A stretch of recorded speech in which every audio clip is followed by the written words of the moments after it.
Hey, keep singing, members. Here I am. Oh, I'm balancing my laptop on my knee. I want to show you where I am today. So I'm a few minutes late, 5 minutes late, because I was having some connectivity problems because there's no Wi-Fi at this cabin. My brother and I are here in beautiful Fairplay, Colorado. It's absolutely stunning. I'm not even sure. Yeah, I'm not even doing it justice, of course. God's creation. I mean, it's astoundingly beautiful. This is about 2 hours southwest of west by southwest of Denver, and my brother's friends are letting us use their cabin, and it's very beautiful. It's very rustic. They've been kind of building it as they go along, and it's wonderful, wonderful. And I mean, come on. It does not get much better than this. And believe it or not, I'm wearing short sleeves. It was 35 degrees this morning. No, it was 30 earlier today. It was 35 when I finally got up around 6. It was 30 around 4 and 35 around 6. And it's 11 o'clock your time, or I'm not sure what time zone you're in. Some are central, some are mountain, and most are eastern. So I'm in mountain, and it's 9 a.m. and it's about 40 degrees air temp out there, but I'm in short sleeves on the porch because it's so pleasant on the porch. I mean, y'all, this is pretty great. So today is week 4. Let's go ahead and jump on in. Today is week 4 of the month, and it is What's in Your Way week. And I didn't receive a message from anybody directly, but I received a little bit of a roundabout message through a friend of one of you, and you might know who you are, but it wasn't a message. It was more like every time I talk with this Keep Singing member, that person says, I haven't been able to do the program, which I understand. And I said, I have heard from that person, and I know, and people, here's a couple of things I want to say. So the question this week is, what's in your way? And I want to validate each and every one of you. You're all adults. I don't at present have any teenagers in this program just yet, although there's a few that are checking it out who are pretty motivated, not pretty, they're motivated teenagers, and they are hard workers, and they are looking for a program like this where they can have more time with me. Several of them are already private lesson students, and they want more. So, but here's the thing, you're all adults. The minute you graduate from college, and even for many of us, I had a wonderful college experience. My parents did their best to pay what they could, but they could not. I think in the end, they were able to cover about a little less than half of my college education. Oh, look who's flying by. Hope y'all saw that. And so I worked during college, all throughout college, and was an RA so that I could have free room. And at the time, they still offered free board. And I went to a public university in Texas, which is now so hard to get into. I mean, I was a good student. I could have gotten in anyway. I probably could still get in now, but still, it's a heck of a lot harder to get into now. But it's more expensive, of course, now, but it's still one of the most affordable and best educations public schools offer. Most public universities, many public universities offer an amazingly affordable. Okay, I'm getting off topic. The point was, some of us who earlier in life had to step into adult shoes, right? You're providing for yourself, and I wasn't entirely providing for myself. I'm be honest with you, but the moment you start providing for yourself or taking care of others. Some of us were caregivers to our parents from a young age. Some of us had to help support the family.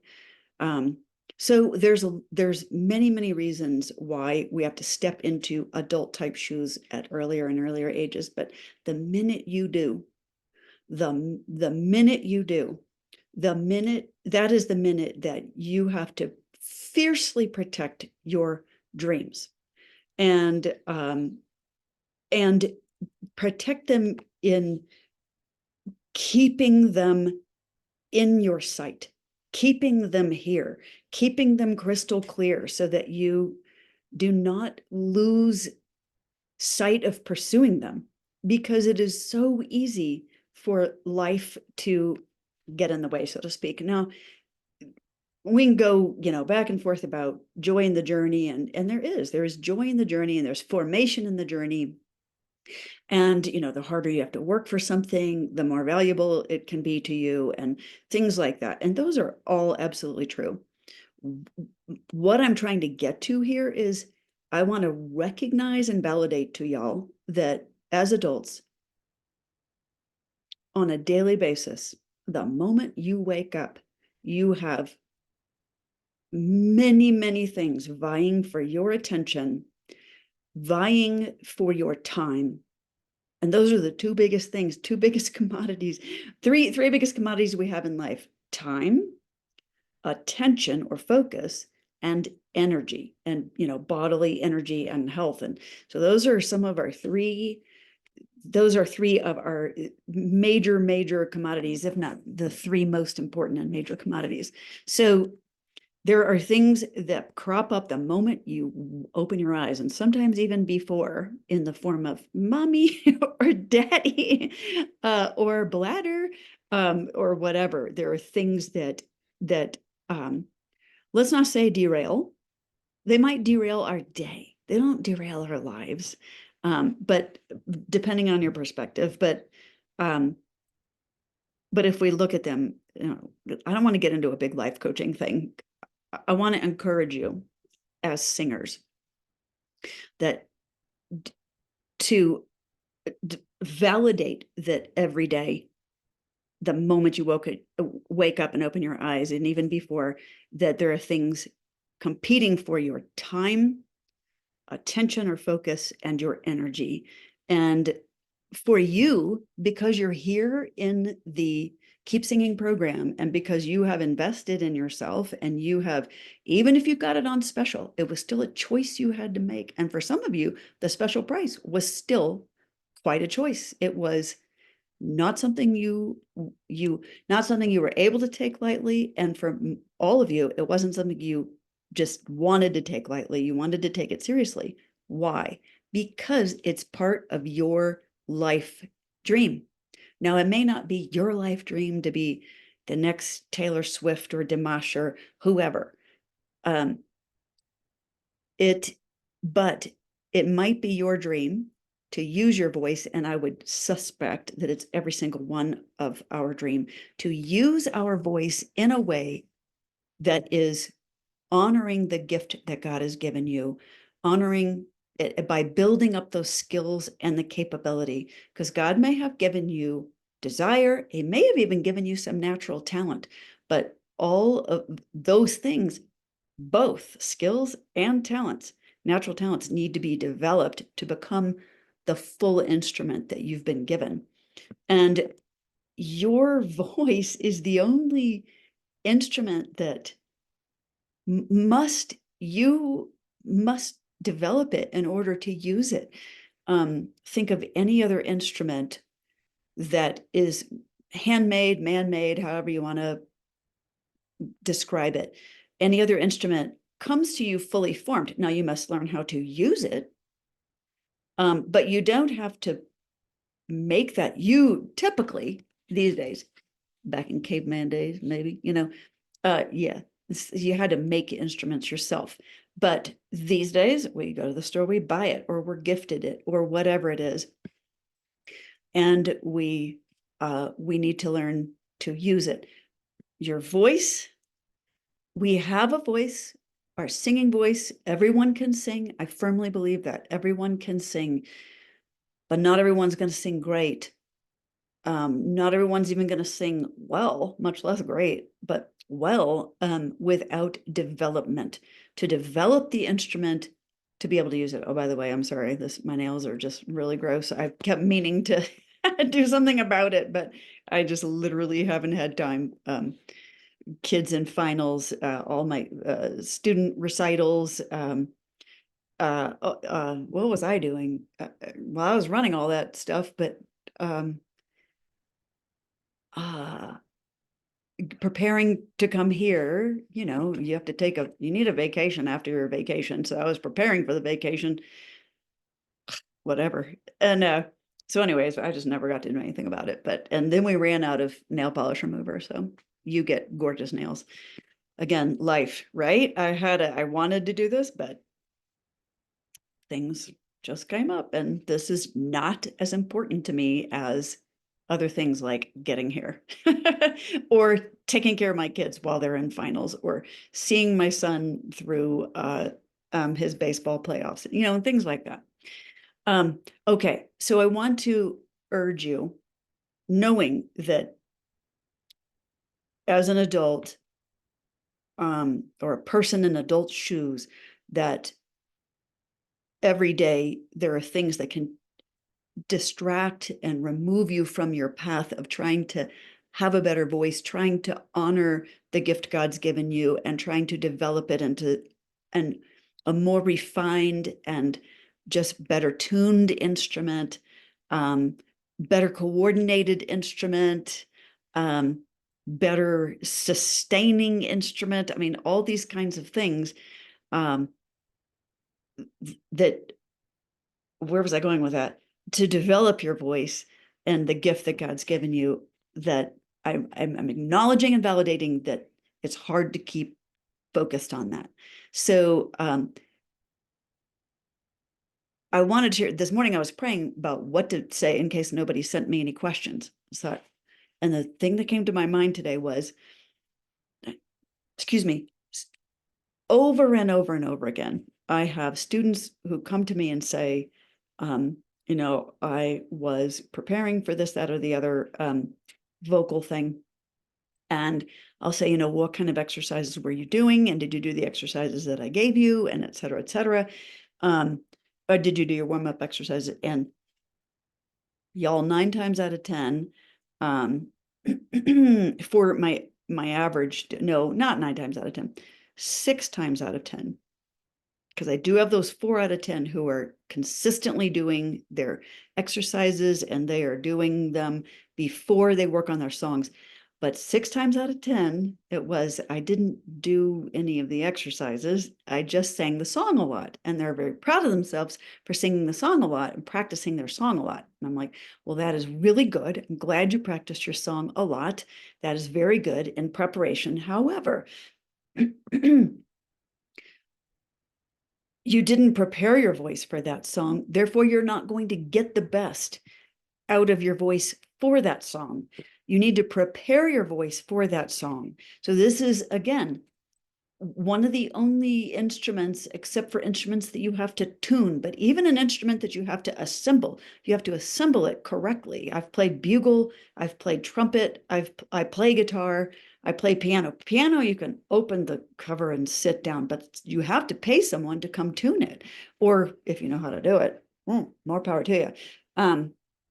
You have to have someone come repair things, but to tune it and to keep the instrument tuned. But let's take an instrument that you have to tune every time you play it. For guitar, every time you sit down to play, you should tune your guitar. Some people do not. You should, though. And or a violin. You must not only tune it with the gross tuning tools, but the fine tuning.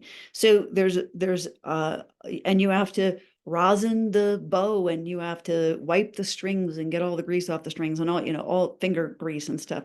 There are things you have to do to keep your instrument in good shape and tune it up and prepare it for playing. And then prepare it for putting it away. Your voice is the same way. So here's the little what's in your way week thing that I have for you today. That was a really long lead up. I am quite verbose, aren't I? It is this. Make sure you are using your file for your Fab 5 model. And I talk about this back in module 1. Fab 5, save that 10 times fast. Fab 5, Fab 5, Fab 5 model that I made up as a model for myself to use and my students to use, and just to keep it super simple. And sometimes people, backing up a little bit to the 6 out of 10 who go, well, I sang my song a whole lot. Sometimes they do that because they can't remember what to do, even though we do it together in private lessons, or they've been taught what to do.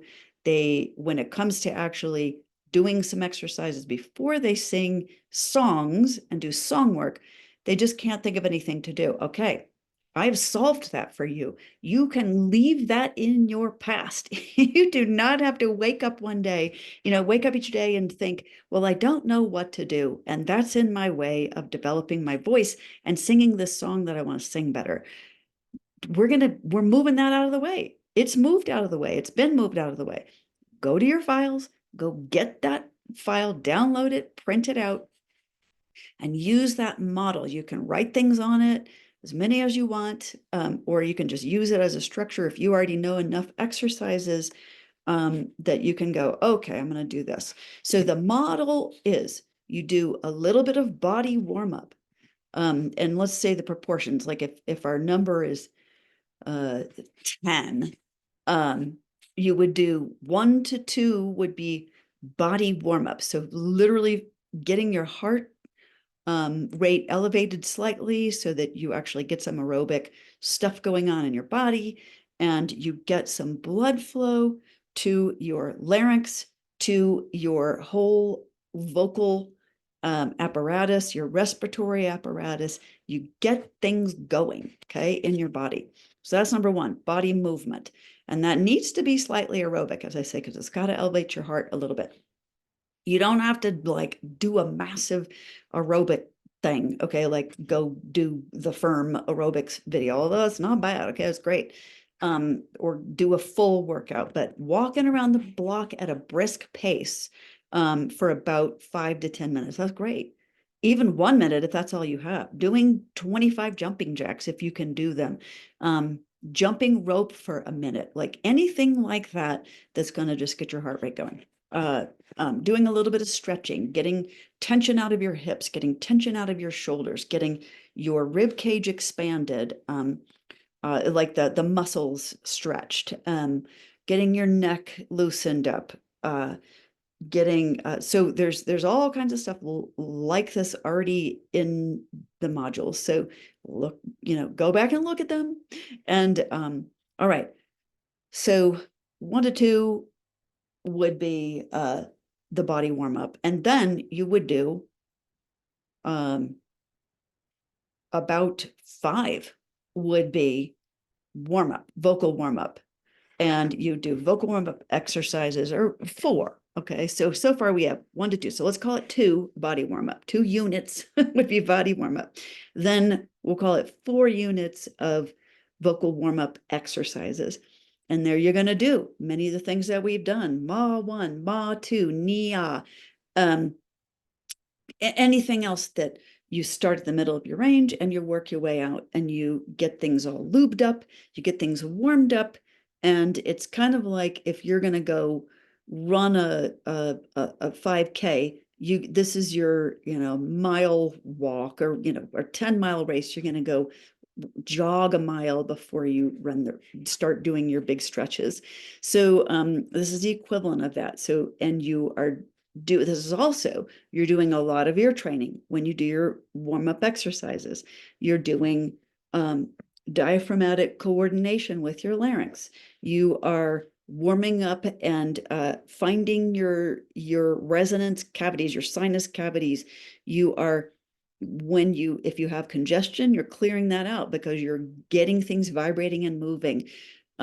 You are teaching yourself interval, that's ear training.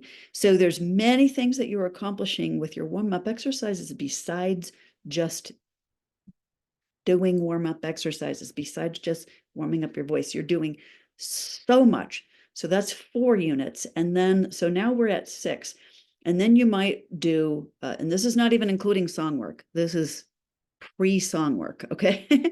So, and then you would do 4 to 5, 4, 3. What are we at? 6. So 1 to 2 of body warm-ups, 4 to 5 of vocal warm-ups, 3 to 4 of specific, targeted, strategic vocal workout exercises.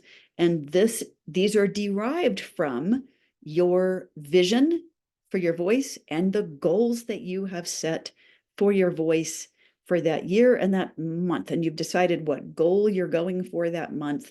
And then you have kind of thought about what exercises you need to do that month to work toward that goal. And you do those vocal exercises that day. That's what you do. And so you're going to do those for 3 units or so, and then 1 unit of cool down. Now, between the vocal workout exercises and the cool down, you're going to do your song work. So that's the 5th element. So we have body warm up, vocal workout exercises, song work, and then cool down. But the 10 units, I just made that up today. But just trying to give you guys an idea of a proportion of how you're going to lay out your time. How do you use your time? If you have 20 minutes, you might do 2 to 3 minutes of body warm up, and then 10 minutes of vocal workout, and then 8 minutes or so of not vocal warm-up exercises, then 8 minutes or so of vocal workout exercises, then as separate numbers, your song work, and then, or just do one song. If you had 20 minutes, you would just do work on, like, sing through one song, identify some places that you need to focus on some more, think about what those things are you need to focus on with that song, put them on your list for the next day of your vocal workout exercises, and think, what strategically do I need to do in order to improve that area of that song? Put them on your vocal workout exercises for the next day, then cool your voice down for 1 to 2 minutes. So that's roughly 20 minutes, plus the song. So now, ideally, you might have another question of like, well, I don't know how long to work out for. Well, first of all, make sure you're doing vocal workout at all. Like, some's better than none. Let's put it this way. So if you are already singing and you are just trying to maintain your voice, 3 times a week for 30 minutes is a maintenance. That is a baseline maintenance schedule. And that's like, if you don't have anything pressing coming up, or a goal that you have crystallized, professionals will practice daily. You don't technically need a rest if you are training well and you have learned good foundation technique. Some people emphasize vocal rest for a day, maybe 2 days a week. I don't. It would be at your option. And maybe you would have a lighter vocal workout for a couple days a week, but you don't technically have to have vocal rest. Yeah. So, and we can talk about that, debate that, whatever, but you don't technically need it. Now, depending on how you use your voice. Okay. And depending on your technique. Okay. I think I already said that. But your goal would be to try to get to 5 days a week of 30 minutes a day. And this is non-professional. If you are going for professional things, and if you're a gigging artist, then you need to be doing anywhere between 45 minutes and an hour and a half of vocal workouts. Oh, hummingbird, how sweet. And because you want to eventually get to the point where you're doing workouts that are roughly equivalent to how much you'd be singing in a show. Now, in many shows, singers are taking breaks. Somebody's talking, or they're giving chances for other instrumentalists to play, the musicians. And so you're not singing the entire time during a vocal session of training session. You're going to be doing kind of a lot of things. So at a non-professional level, you don't need to be singing for an hour and a half to 2 hours straight. You need to do things peppered in there that are non-vocal, like maybe thinking through goals, maybe looking at your song and doing your phrasing, writing out the words, memorizing lyrics, et cetera, et cetera. So those can all be part of your vocal workout session. So I hope this has been helpful, because I just don't want you to wake up and think, I don't know what to do, and then all the other things come in. I want you always to know what you can be doing that day. And literally, if you don't have time to create something different for every day or every week, you can do the same vocal workout. I mean, it's going to be better to rotate things in and out, but if you are in a season of life where you don't have the time or the energy or the focus to be able to do that, to create like different things every week or every day, or someone, and you can't pay somebody to do it for you, then you can do the same workout every day, and it will not hurt you. Like I said, it's not going to develop you it's not going to develop you as much as if you're kind of rotating different strategic exercises in there, but it will not hurt you. So, all right. So I hope that's helpful, and I hope encouraging, and I hope something that gets you going when so that you can get going and stay going and keep moving towards your goals and moving toward developing your instrument, and developing the gifts, talents, and skills that God has given you into an even finer and finer instrument, and the beautiful instrument that you are. Okay, singers, keep singing. Hope to see you next time.